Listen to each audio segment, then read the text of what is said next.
গণভোট নিয়ে আমরা মনে করি যে সরকার যেরকম হ্যাঁ এর পক্ষে যেভাবে প্রচারণা চালাচ্ছে এটা কিন্তু তার নিরপেক্ষতাকে প্রশ্নবিদ্ধ করে।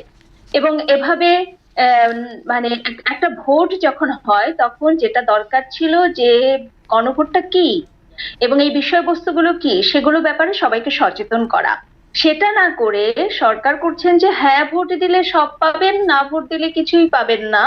এই ধরনের বক্তব্য আসলে গণভোট সম্পর্কিত একটা ধোঁয়াশা বা প্রশ্ন তৈরি করে এবং সরকারের নিরপেক্ষতা ব্যাপকভাবেই এটা নিয়ে প্রশ্নবিদ্ধ হয়ে যায়।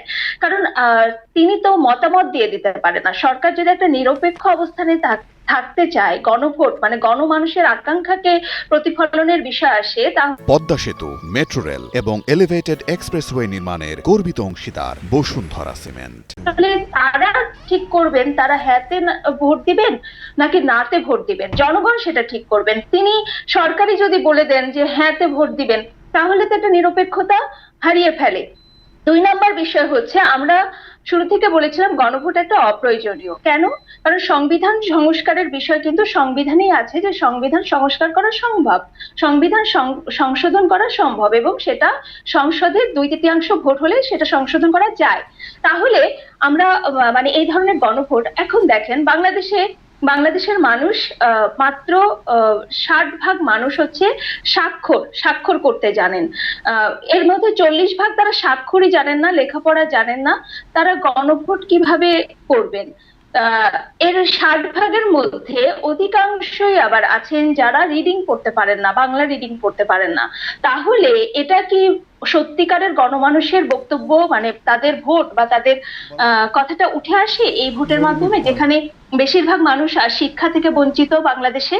তারপরে দেখেন এটা একটা কি ধরনের ধোঁয়াশা তৈরি করেছে। 4টা প্রশ্ন, একটা প্রশ্ন না, 4টা প্রশ্ন হলে আপনি দুটোতে হ্যাঁ দুটোতে না ভাবতে পারেন, তাহলে সেই মানুষটা কিসে ভোট দিবে? হ্যাঁতে ভোট দিবে না নাতে ভোট দিবে? তাহলে এই ধরনের বিষয়গুলো যখন আসে তখন কিন্তু এটা প্রশ্নবিদ্ধ হয়।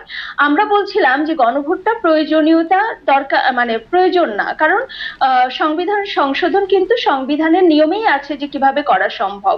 এবং এখানে কিছু প্রশ্ন কিন্তু থেকেই যায়, কারণ যখন 5 অক্টোবর 2024 5 অক্টোবর দলগুলোকে যখন ডাকা হয় তখন আমাদের দলও উপদেষ্টার কাছ সাথে সেখানে যে মত বিনিময় সেখানে গিয়েছিল, বাংলাদেশের সমাজতান্ত্রিক দল বাসদ আমাদের দল গিয়েছিল। এবং তখন সেখানে উল্লেখ করা হয়েছিল যে সবার ঐক্যমতের ভিত্তিতে একটা সনদ গঠিত হবে, বা ঐক্যমত্য কমিশন যেটা হচ্ছে সেটা সবার যেটুকু ঐক্যমত আছে, সবাই যেটুকুতে একমত হবে সেইটুকুকে আমরা জুলাই সনদ হিসেবে রাখবো। কিন্তু আমরা দেখলাম যে সেখানে তো অনেক আলোচনা হলো, আলোচনার মধ্য দিয়ে দেখা গেল যে অনেকেই কোনো বিষয় আসলে ওই দলগুলোর আদর্শ ভিন্ন, মতামত ভিন্ন, ফলে সব বিষয়ে তো দলগুলো এক হবে না, এটা খুবই স্বাভাবিক।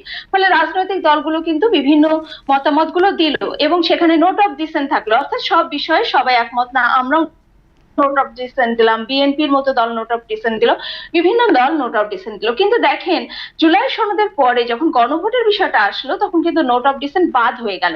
তাহলে এই দলগুলোর সাথে কি একটা প্রতারণা করা হলো না? যে একভাবে তাদেরকে বলা হলো কিন্তু বিষয়টা অন্যভাবে আসলো।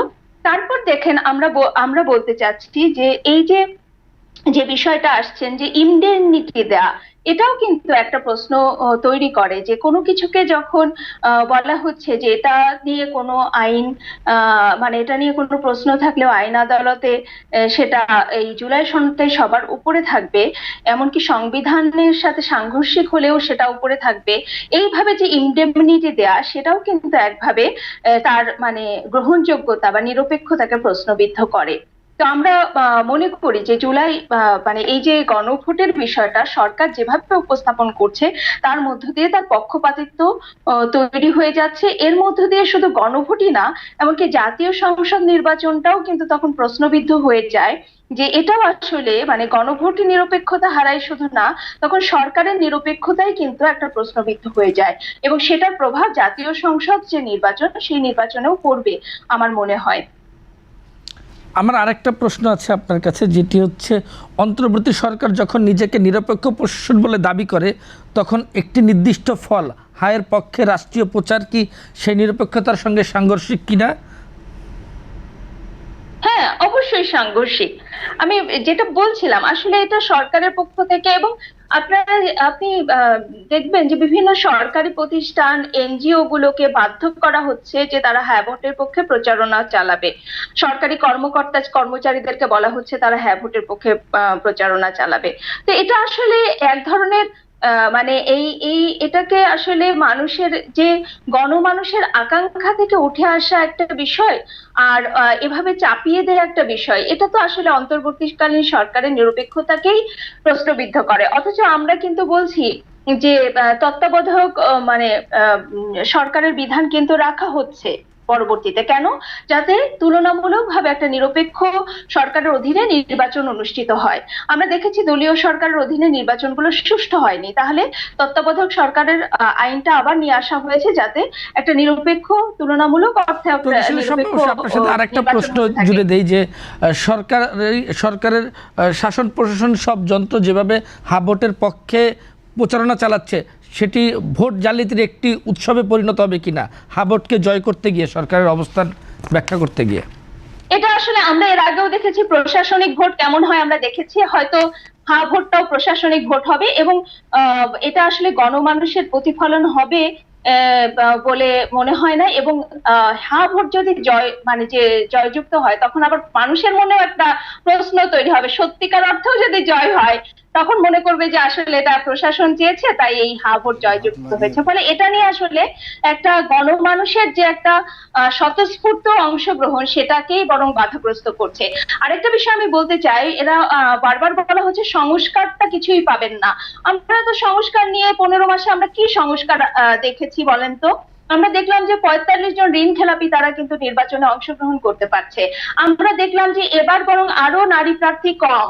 তাহলে আমরা বলতে চাই, এবং কালো টাকা, পেশি শক্তি, সেগুলোর অত্যন্ত দৌরাত্ম্য আমরা দেখতে পাচ্ছি। যেটা আমরা সংস্কার চেয়েছিলাম সেই সংস্কারটা কোথায়? মানে সংস্কারের কথা বলে বলে তো হ্যাঁ ভোটের কথা বলা হচ্ছে, কিন্তু সংস্কার তো দৃশ্যমান না। 15 মাসে তো কি কিছুই সংস্কার করা যেত না? কিন্তু আমরা কোনো সংস্কার দেখলাম না। এমনকি আপনি দেখেন, এই জুলাই সনদে স্বাক্ষর করলো জামাতে ইসলাম, একজন প্রার্থীও নারী প্রার্থী দেননি, অথচ সেই সনদে বলা হয়েছে 5% যারা প্রার্থী দিবেন তার মধ্যে 5% নারী প্রার্থী দিতে হবে। কিন্তু তারা কি তাহলে সেই স্বাক্ষরটা করলেন, কিন্তু সংস্কার তো তারা করলেন না। তার মানে একটা কিছুতে স্বাক্ষর করলেই হ্যাঁ ভোট জয়যুক্ত হলে এই বিষয়গুলো যে বাস্তবায়ন হবে তার কোনো কিন্তু নিশ্চয়তা নাই। কারণ যেই দলটা হ্যাঁ ভোটের পক্ষে প্রচারণা চালাচ্ছে, জামাতে ইসলাম, তারা কিন্তু একজন নারী প্রার্থীও দেন নাই। এবং 30টা দল, কোনো নারী প্রার্থী, রাজনৈতিক দল কোনো নারী প্রার্থী দেয় নাই। তাহলে কোন কোন সনদে তারা স্বাক্ষর করেছে? সেখানে কি 5% এর কথা বলা নাই? তাহলে আমি একটা বিষয় বললাম, তাহলে সংস্কার কোথায়? মানে মুখে মুখে সংস্কারের কথা শুধু আমি মুখে বললাম, কিন্তু কাজের বেলায় নাই, তাহলে তো আসলে সংস্কারটা হলো না।